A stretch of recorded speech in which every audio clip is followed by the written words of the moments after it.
It's time for the Margin Matters Minute with Money Man Jason Brown.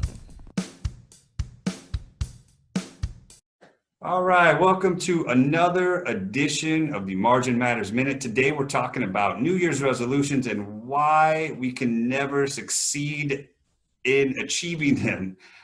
So welcome. If this is your first time joining us, my name is Jason Brown. I am the author of Margin Matters, How to Live on a Simple Budget and Crush Debt Forever. You can find that book on Amazon.com. Really good information in there. Now today we are talking about an issue that is amusing to me, right? Every year we get so amped up on these New Year's resolutions. And this year, of course, 2020, we've all gone through a very difficult, unprecedented time with the pandemic. A lot of things have happened with the economy and people's jobs and stuff. So it seems like a lot of us are, maybe even more so, are making New Year's resolutions for 2021. We said, hey, we had a pretty, rough or challenging year this year. How can we make next year better? How can we make 2021 better than what we went through this year? What goals can we achieve? What can we set? So I did some research on this topic, and actually I did a previous video on this topic as well that I will throw the link to that down in the description below, so you can check that one out too.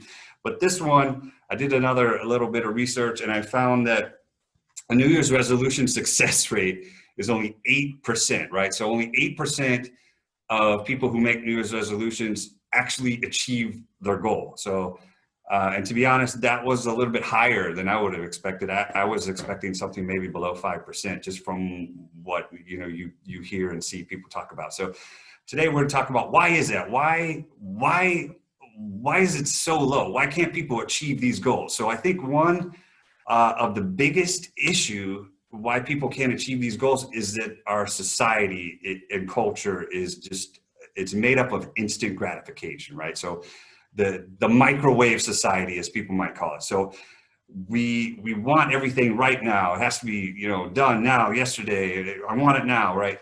So one of the, of course, most popular resolutions is health and fitness, getting back into the gym, losing weight, maybe getting stronger, whatever it may be.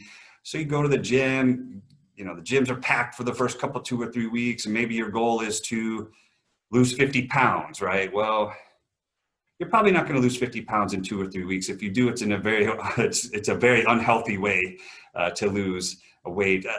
I think from what I hear, if you can lose a pound a week, that's really good, right? So that's a really healthy way to do it. But you go to the gym, you work out hard, maybe going to the gym every day for 2 or 3 weeks, and you're working out for hours at a time a day, and you're just not seeing that instant result that you want, and you give up, you throw in the towel. You're like, why am I paying, whatever, 50, 60 bucks a month to go to this gym, and I'm not losing any weight or achieving any of my goals? So you just give up, right? Same thing with money, right? So this channel is all about personal finance. So money, big financial topic is in the new year. How do we save more money? How do we make more money? How do I get out of debt, right? So I think one of the biggest issues with the New Year's resolutions is we set unrealistic goals for ourselves, right? So for example, let's say I have $80,000 of student loan debt, and I say 2021, I'm paying off all the debt, I'm gonna get rid of it. So let's say, and I go through my finances, I go through my budget, and I figure out, well, hey, I can actually save $1,000 a month and put it toward my debt. That's actually really good. I've found $1,000 that I can save and just put it toward the debt.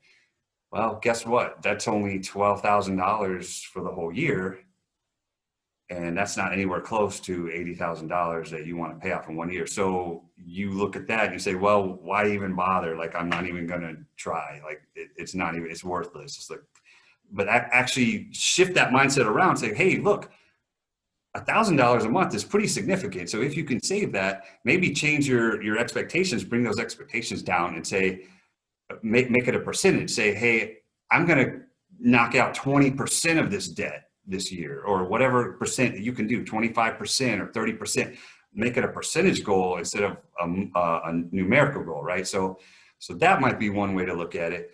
Some other things, I'm going to share a couple I actually have two resolutions that I'll share, which I normally don't even make resolutions, but the first one for me is more health related. So I suffer from headaches all the time. Um, pop an Advil almost every day. I get headaches a lot. Sometimes I do get migraines as well. And of course, the doctors, it's the same thing every time. You're not drinking enough water. You're not staying hydrated. You got to drink water, right? So that's a problem that I struggle with, is drinking enough water to stay healthy. So this year, in the new year, my resolution is to always have bottles of water lying around you. Maybe if they're just surrounding me, I will eventually drink them. So I've got 4 bottles of water actually just sitting around my laptop right now. So that's one thing I'm going to try to do. So that's one of my resolutions.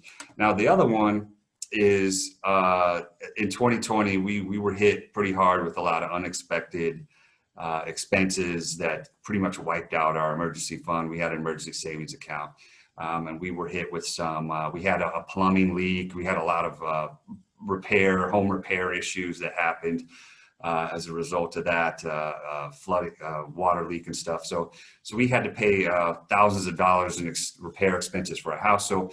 So that was a pretty significant hit to our finances. So next year, 2021, our goal is to simply just build that emergency fund back up, right, to at least where it was before. So, I was talking to my wife. If I was like, hey, if there's any way we can save $1,000 a month or whatever, 500, 1,000, whatever we have that's just extra, let's just put it back into the savings account, build that back up to at least where it was before, so we can have that protection, that insurance against debt. That's all that is a savings account is an insurance against debt. So the fact that we had that, it just prevented us from going into more debt by having to swipe the card or whatever it may be to pay for those expenses for those emergency repairs. So that's another thing. Those are my two.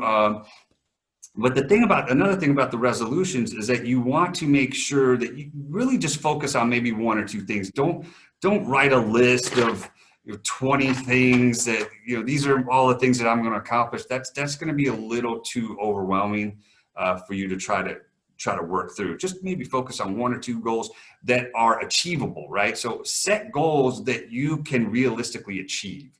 You're probably not going to double your salary this year unless something, very significant happens. Most people, in most of the jobs I've had, I've never gotten more than a 3 to 5% annual increase. It's usually it's lower than the cost of inflation. So, set,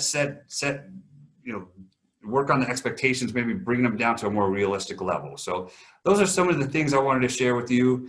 Put in the comments, what are your New Year's resolutions? Do you have any? Do you even make any? Do you think it's a waste of time? And maybe tell me if you've had some, what were your most successful ones? Or maybe ones that you failed at, that you maybe learned something from. Share any New Year's resolution stories in the comments. I'd love to hear them and chat with you about those. So until next time, this is Jason Brown saying thank you so much for supporting my videos. And if you would like to, I would really appreciate you subscribing to my channel and hitting the like button. I think YouTube, the algorithm likes that. So anything that you can do to support me, I appreciate it. I continue to do some more videos on personal finances and what I've learned over the years of my financial journeys.